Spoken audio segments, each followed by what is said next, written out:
puasa sambil umroh karena katanya yang puasa Ramadan sambil umroh itu pahalanya setara haji ya. Nah makanya ya seneng lah gitu, maksudnya malah sebenarnya pengen ya gitu, cuman untuk saat ini belum bisa gitu. Nah tapi apalagi tahun ini puncak-puncaknya sampai 500.000 orang yang ada di Mekah sendiri menjalankan umroh selama Ramadan. Iya Masya Allah sih seneng ya, maksudnya kita lihatnya seneng ya, positif, berarti sekian banyak orang yang berlomba-lomba ingin mendapatkan pahala sebanyak-banyaknya. Jadi melihat girohnya kayak gitu ya kita ikut seneng lah gitu. Mudah-mudahan suatu saat Insya Allah bisa kasih kesempatan untuk bisa seperti itu. Untuk teman-teman yang punya travel bisa dihubungi loh, ada di bio saya, ada nomor manajer saya, semua bisa dibicarakan. Mau kok. Mau banget gitu ya Kak Fitri, gimana sih rasa memaknai bulan Ramadan tahun ini seperti apa sih? Ya pokoknya bulan Ramadan itu ya pokoknya itu momen supaya untuk kita bisa upgrade diri, meskipun sebenarnya kalau kita untuk upgrade diri ya mentally, spiritually, physically itu harusnya setiap hari, tapi di momen ini Allah kasih waktu nih untuk kita bisa lebih fokus lagi sama ibadah kita supaya kita secara spiritually bisa lebih dekat sama Allah, bisa jadi individu yang lebih baik lagi. Target di bulan apalagi Ramadan kalau misalkan tiba-tiba ada yang ngajakin umroh bulan Ramadan, mau banget loh. Lagi loh. Iya, ada loh di Instagram saya, di bio saya bisa dihubungin, semua bisa dibicarakan, harga bersaing, kualitas terjamin. Target di bulan Ramadan ini apa sih Kak? Targetnya ya mudah-mudahan puasa aku tidak hanya sekedar lapar, nggak cuma sekedar haus, tapi Allah kasih kenikmatan aku untuk bisa menikmati bulan Ramadan ini, dan selepas Ramadan ini aku bisa upgrade menjadi sosok yang setidaknya di mata Allah sedikit lebih baik. Kak, sahur ada menu khusus nggak sih? Sahur menu khusus ada sih, aku kayak spesial banget, nasi ya. Nasi.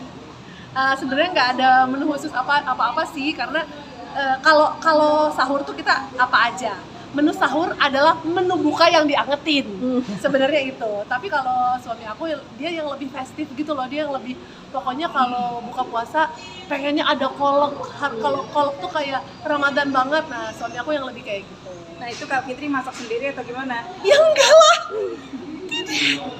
Apakah dari wajah aku terlihat ada talenta membuat kolak? Tentu tidak. Aku hanya bisa masak itu berpikir masak nanti mau kolaknya beli di yang abang yang mana ya? Emang nggak terlalu suka masak atau gimana? Apa? Emang nggak suka dimasak atau? Aku kalau masak aku nggak terlalu suka. Irfan Hanafi aku yang paling suka. So misalnya kalau lihat boleh tolong THR-nya ditingkatkan tahun ini ya. Kak, ini mungkin Lebaran menyiapkan banyak THR juga nggak sih, pekerja karyawan banyak? Kalau menyiapkan banyak THR sih secukupnya, tapi menampung banyak THR saya siap. Ya. Ini boleh tolong di tag ke suami saya @irfan_hanafi ya, @irfantoge. Untuk menyiapkan THR ya kita menyiapkan secukupnya sesuai kebutuhan. Menampung banyak THR saya siap. Tolong di tag ke suami saya. Tapi tahun ini bakal seragaman lagi nggak sih? Apa seragaman dong? Kan udah di endorse. Warna apa nih tahun ini? Warnanya sesuai warna baju yang di endorse. Gitu ya. Kak, anak makin aktif dan punya geng-gengannya sendiri. Oh iya dong. Gimana tuh Kak? Jadi jarang ketemu anak karena di kesibukan. Ya ketemu lah, orang kita syutingnya di rumah, gengnya kita suruh ke rumah. Jadi justru aku senengnya karena geng kita adalah gengnya anak kita. Oh gitu. Iya. Nah tapi anak lebih ke siapa sih Kak? Lebih ke suami atau kan dia ekstrovert nih kelihatannya. Siapa? Anak punya banyak. Enggak, anak aku yang kalau ambivert kayaknya dia, kalau lagi extrovert, kalau lagi introvert dia. Lebih nurunnya kayaknya ya kedua-duanya ya. Sebenarnya kita berdua juga ambivert. Kadang kalau lagi extrovert, tapi kalau lagi pengen diem aja dulu, tolong di rumah sendirian. Kegiatannya banyak banget, dari balet juga ya? Nggak ada. Anda lihat anak siapa yang balet? Skating. Skating maksudnya. Skating juga itu kirain kita bersama anak yang lain. Ya maksudnya dia yang mau apa emang kakak yang mengarahkan? Dia yang mau. Jadi dia mungkin lihat di YouTube kali ya, ada anak-anak kecil lain suka kayak posting vlog skating dan dia pengen ya kita fasilitasi, dan ternyata ya terus berjalan sampai sekarang. Kemarin tampil indah banget. Terharu nggak? Ya keindahannya nurun dari siapa? Kalau dari anaknya. Estetika, keindahan, kesabaran, kesantunan itu pasti dari mama. Kak, anak udah ikut puasa dong? Udah, kalau Sada tuh udah belajar setengah hari. Kalau Kamia belum, masih 2 tahun. Memberi pengertian untuk berpuasa sendiri ke anak-anak seperti apa sih Kak? Ya maksudnya ya apa, kan dari buku-buku juga ada. Cuman aku ada satu tips yang berhasil membuat anak aku bisa bangun sahur tanpa harus kita bolak-balik bangunin dia, dan semoga ini bisa bermanfaat juga ya buat bunda-bunda yang lain. Jadi asal kalian tahu, aku tuh bangunin anak aku kalau sahur cuma 1 kali. Tapi aku ngomong gini, Sada, mama bangunin cuma 1 kali ya. Jadi kamu sahur atau tidak sahur itu nanti kamu yang ngerasain sendiri. Yang jelas besok kamu akan belajar puasa sampai jam 12. Kalau kamu nggak sahur, nanti kamu yang ngerasain lapar. Kalau kamu sahur nggak makan, kamu lapar. Kalau kamu nggak bangun sahur dan minum, kamu besok akan haus. Jadi nanti kamu bangun atau nggak bangun terserah kamu. Jadi selalu bangun. Iya.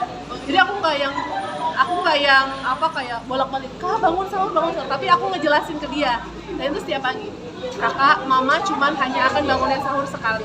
Kalau kamu nggak sahur, kamu lapar dan haus. Jadi mama nggak akan yang pojok-pojokin bangunin setiap hari. Semua ada di kamu, resikonya kamu yang tahu. Kenapa digituin Kak? Biar dia paham kenapa dia harus sahur. Jadi aku nggak mau dia sahur hanya karena aku dipaksa dibangunin mama buat bangun untuk sahur. Gitu. Dia tahu kalau sahur itu bisa Allah suka kalau kita sahur. Dia tuh tahu kalau Allah suka kalau dia berpuasa. Itu bisa menambah tabungan pahala dia. Nah, kenapa dia harus sahur? Dia tahu resikonya kalau dia nggak sahur seperti apa. Selain dia tahu kalau sahur itu dapat pahala, dia tahu resikonya kalau dia nggak sahur seperti apa. Dan aku tuh tipe yang kalau beneran dia nggak sahur, dia tahu aku kalau misalkan ngomong A, itu akan terjadi A. Nggak yang cuman gertak doang. Ya udah kamu kalau nggak dibangunin sahur, tapi misalkan besoknya, udahlah kamu nggak usah puasa, enggak. Kan maksudnya juga anak juga kita lihat kemampuannya dia cukup kok bisa menahan haus dan lapar sampai jam 12. Itu dia tahu aku akan benar-benar yang ya udah biar dia tahu resiko, biar anak. Kalau bangun papanya gimana Kak? Apa? Kalau bangunin papanya? Saya yang dibangunin. Dia lebih rajin karena dia kan udah terbiasa sepedaan. Dia tuh biasanya masya Allah sebelum sepedaan biasanya emang suka takut dulu apa. Jadi dia yang sudah terbiasa bangun jam 3. Aku yang terbiasa dibangunin. Ada hadiah untuk anak ketika puasanya aku atau gimana? Ya sebenarnya kita nggak pernah menjanjikan nanti ada, tapi ya mereka juga nggak ngerti soal THR ya. Jadi ya mereka kayak menikmati aja sih suasana Ramadannya. Nggak usah ngerti dulu kali ya soal THR. Ini kantong mama masih dalam, masih menampung. Ya. Kak, tapi tadi pola seperti itu dapat dari mana Kak kalau boleh tahu Kak? Ya aku